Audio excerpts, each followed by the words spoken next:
Welcome to another exciting edition to Grove City Hockey Presents Hockey in our neck of the woods, and you, sir, were a very talked about person towards the end. I'm a fifth-year senior, kind of. Well, it's my sixth year of college. Incredible. Hey guys, we want to say thank you to our sponsor, Cut Shield, for bringing you this episode. Make sure you check them out on the link below and use the promo code for 25% off your order. Used by all 32 NHL teams and players, Cut Shield is the premier protective player clothing designed by players for players. Their innovative cut-resistant clothing has prevented serious injury to numerous players, including over 30 NHL players. Cut Shield gives you the peace of mind to go out and play without worrying about injury. Use our promo code Grove City Hockey, all lowercase and no space, for an additional 25% off your order today.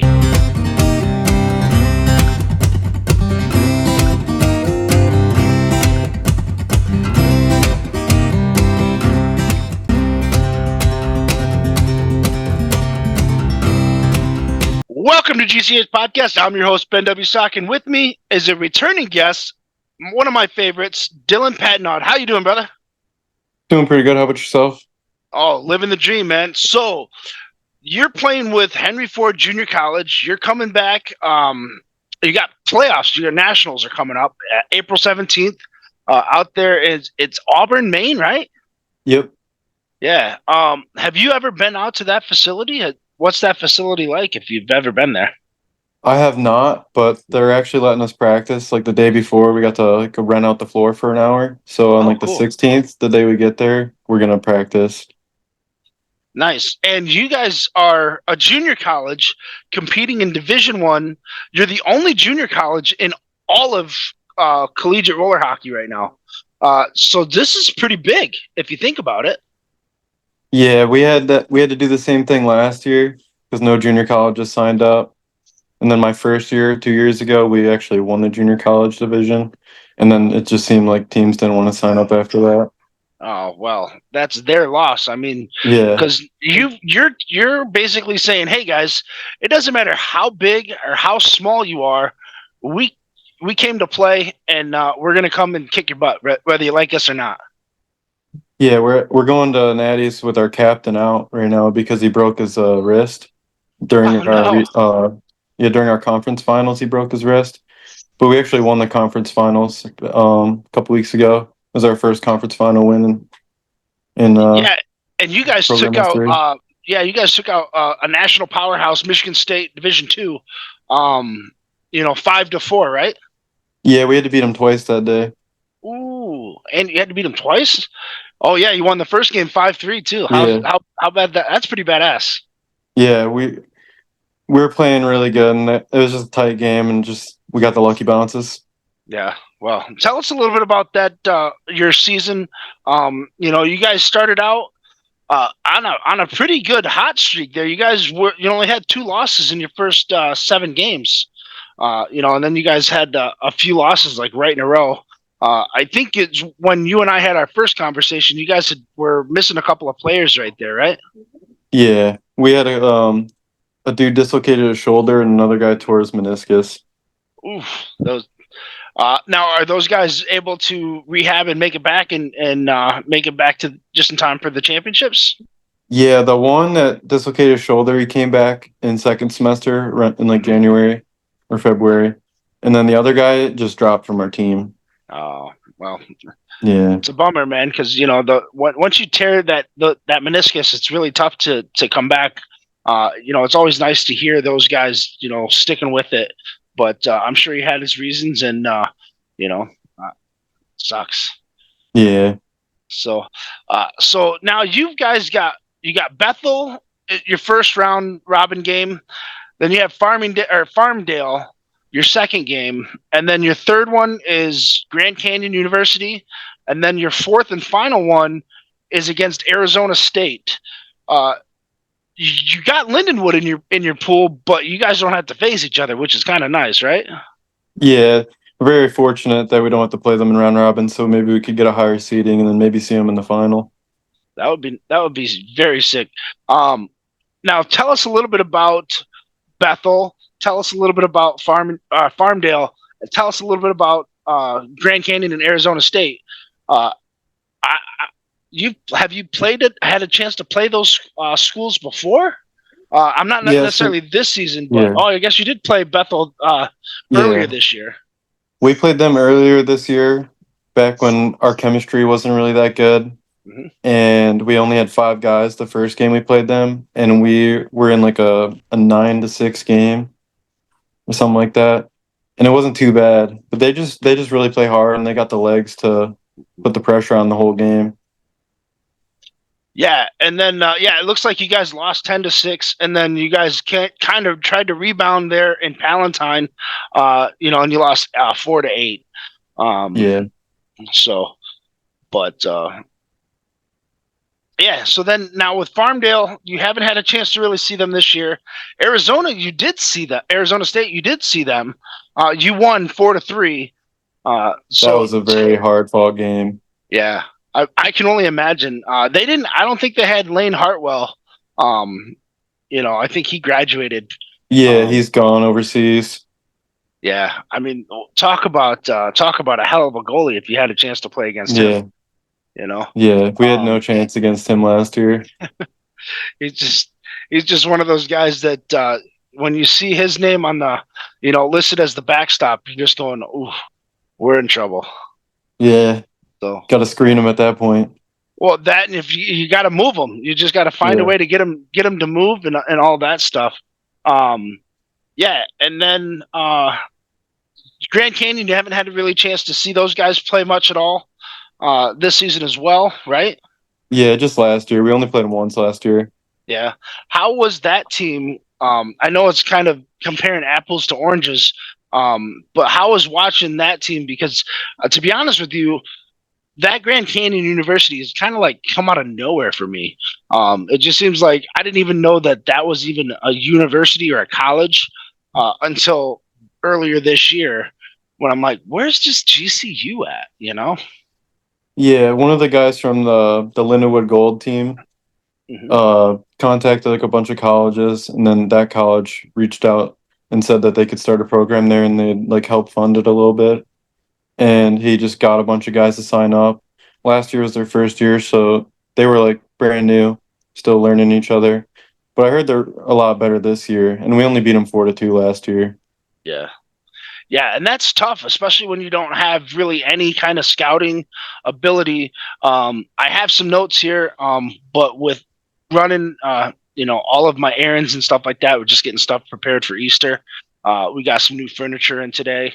I didn't get a chance to sit down and do as much preparing for that as I would have liked, because that was something that I really wanted to talk to you about. Was hey, look, Farmdale's got is their records at this right here. Lindenwood's right here.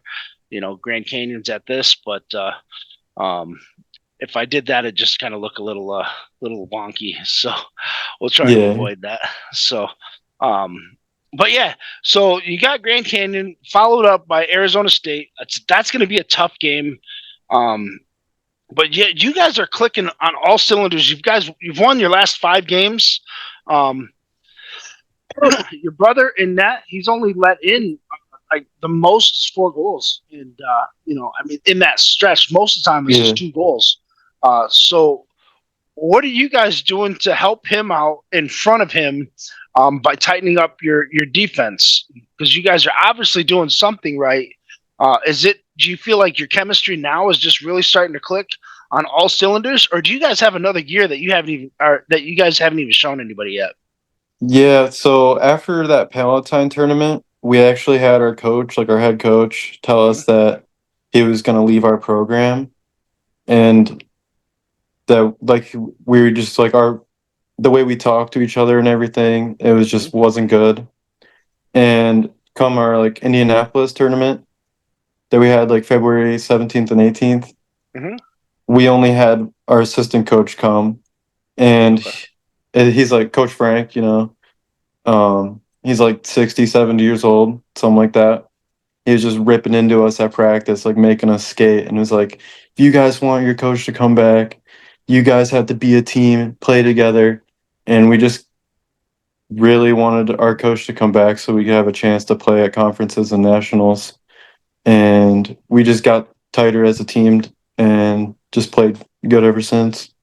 Yeah. Oh, that's awesome. That bonding always helps when you're able to put aside your differences and just work on it together and just be like, you know what?